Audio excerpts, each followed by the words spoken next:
Hello and welcome to our next ACE research review. And today we're looking at the new role or rethinking lactate from fatigue to brain fuel. So when we say rethinking lactate, it's good to remind ourselves what the traditional view is of lactate, such as lactate or lactic acid accumulation is the cause of muscle fatigue and discomfort during exercise, and it's a commonly used phrase, the burn, that's your lactic acid that you're feeling.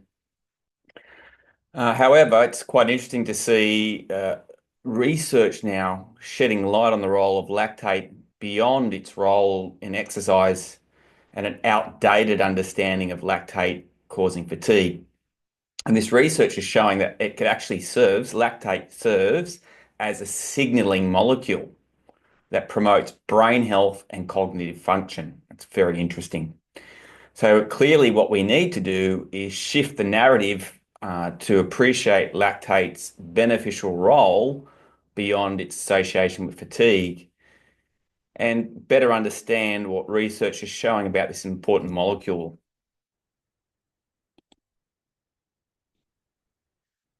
And what we're looking at is a paper by Lee and colleagues, and this was published in 2023. It was a review paper.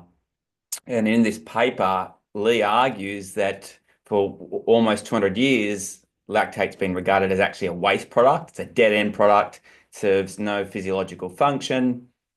However, that really misses important understanding of what lactate can do as a signaling molecule, going well beyond its ability to cause fatigue. In actual fact, it delays the burn you feel. So as you produce lactate or more lactate, it's actually working for you, not against you during exercise, which a lot of people don't understand. Moreover, lactate is also a biomarker for fat oxidation. That's right. And we will cover that in our next research review, how lactate is being used as a biomarker to indicate what fuel you're using during exercise and potentially help us understand at what point do you cross over from using carbohydrate to fat. Not only that, in the recovery period, lactate becomes a very important substrate for refueling the liver, refueling muscles, gets converted back to carbohydrate through the Cori cycle. And more recently, it's been investigated as a preventative agent. That's right, a preventative agent for brain diseases such as Alzheimer's disease. Moreover, its ability to improve your actual brain function and cognitive health. So the more lactate you're producing, in other words, the more it might be benefiting your brain and its function.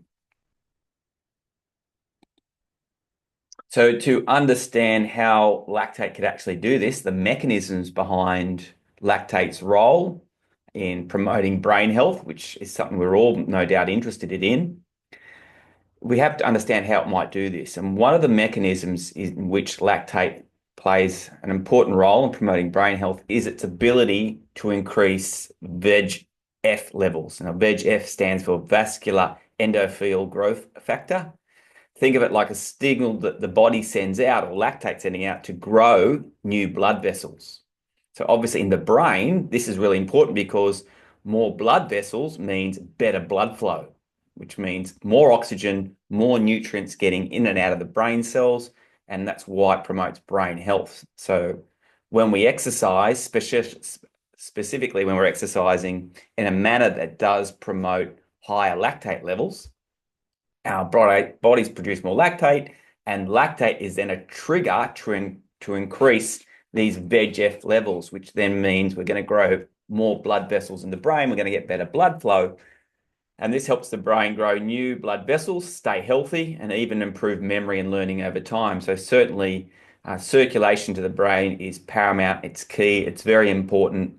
And this is one of the leading theories on how lactate is actually benefiting your brain and promoting good brain health, as Lee goes on to argue in his paper.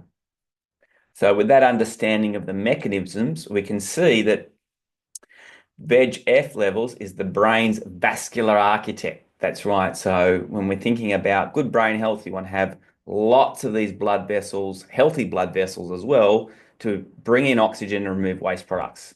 And when these processes go wrong, we end up heading towards some of the unfortunate brain conditions like Alzheimer's. So certainly from a preventative health standpoint, very, very important to promote brain health through increased veg levels.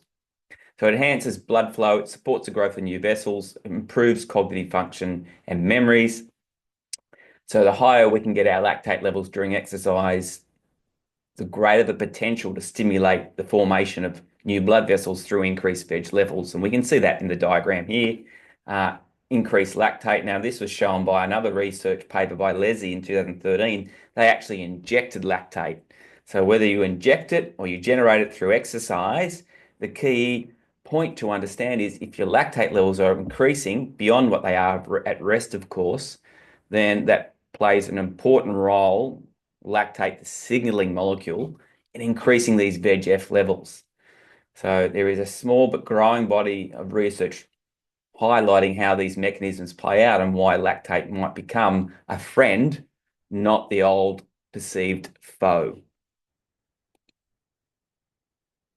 So in terms of understanding what that might look like and what lactate is doing, we know that higher intensity exercise will promote higher lactate levels.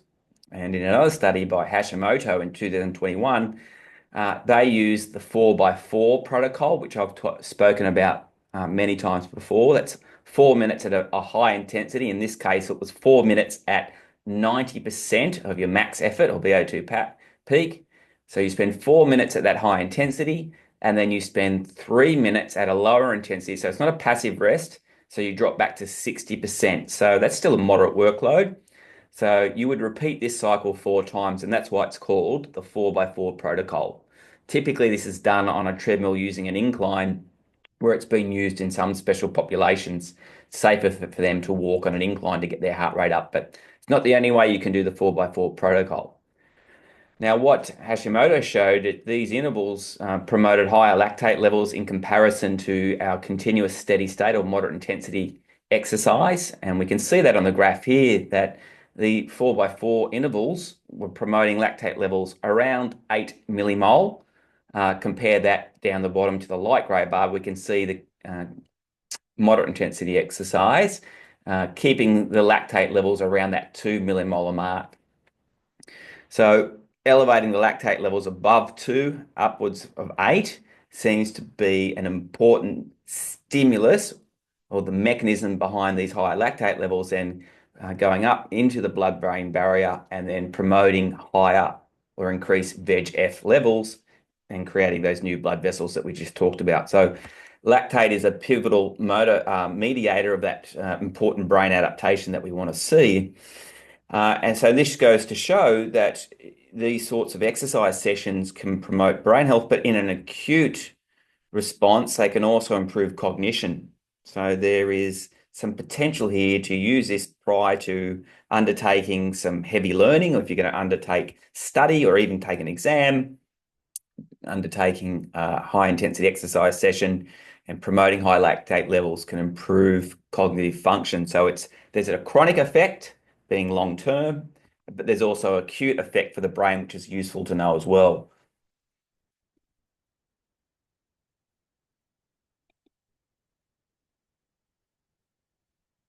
Now, Kojak in their 2020 study also looked at this phenomenon where they used sprint intervals, so a different protocol to the 4x4 to target brain health.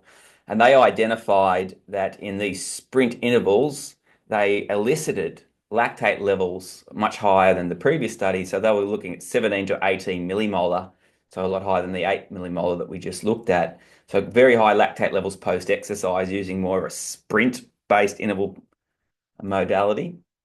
And this led to a spike in or an increased levels of VEGF, which we can see here in the bottom graph. So the control group is in white. We can see in this study that the control group's VEGF levels virtually unchanged, and compare and contrast that to the group that did the sprint interval exercise, and we can see a significant, statistically significant increase in the VEG levels. And that was clearly associated with the higher lactate levels in response to the sprint interval. So that's about a 50% increase post-exercise.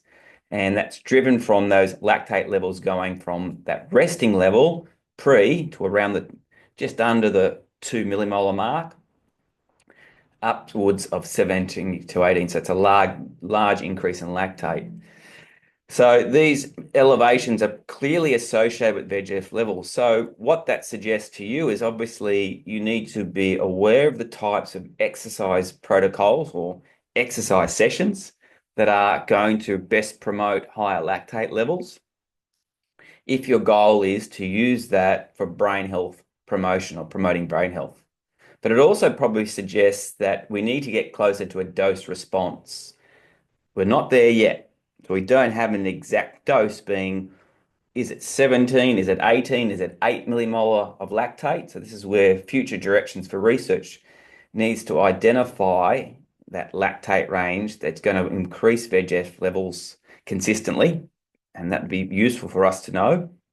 So then we can be sure we're targeting the right amount of lactate in our exercise sessions.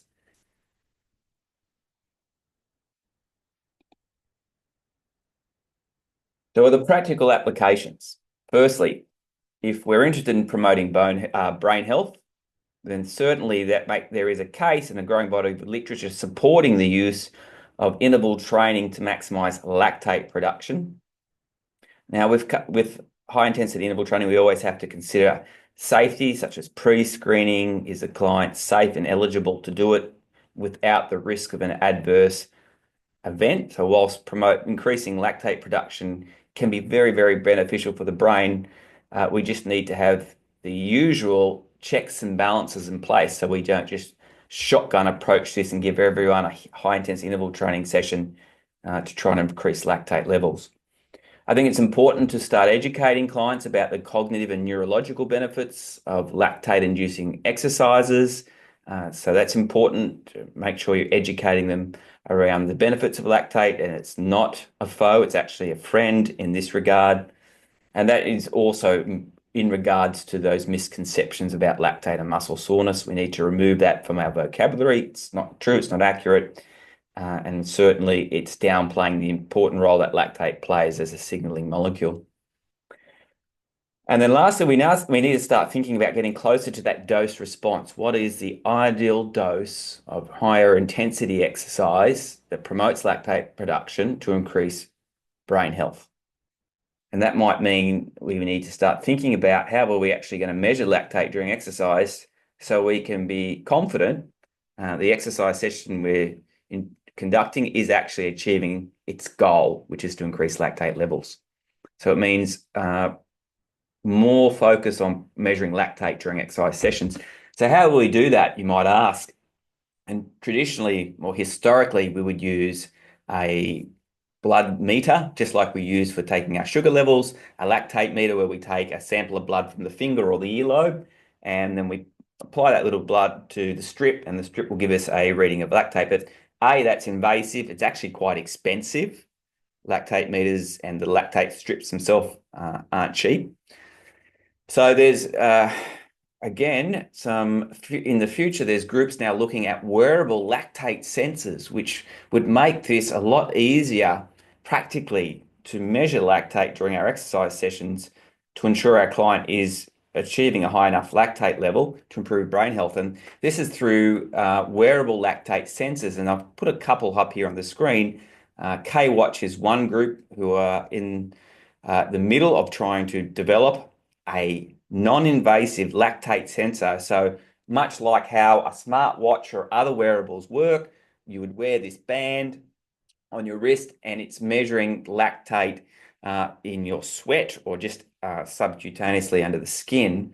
Another one is Horizon Med Innovation. So they're the two groups who are currently working on a non-invasive lactate sensor. They're not available yet, but I don't think they're far off. And I think this means practically it'll be a lot easier for health and fitness professionals if we can access this technology to monitor the lactate levels of our clients if we're deliberately trying to use high intensity exercise sessions to promote brain health. So watch that space. Hopefully, they're not too far away, and I think that'll make it much more practical for you in the field to be able to monitor your clients' lactate levels if you're trying to target brain health. So bottom line now is think of lactate as a signal molecule, not something to avoid, but rather actually something to target, to train for when we are interested in trying to promote brain health, preventative wise, to try and prevent deleterious effects of cognitive decline with age, or acutely when we're trying to improve cognitive function prior to things like exams or having to study using a high intensity interval training session, high lactate response to get that acute improvement in cognitive function. So signaling molecule, friend, definitely not a foe is the take home. Okay, great. Look forward to seeing you in our next research review.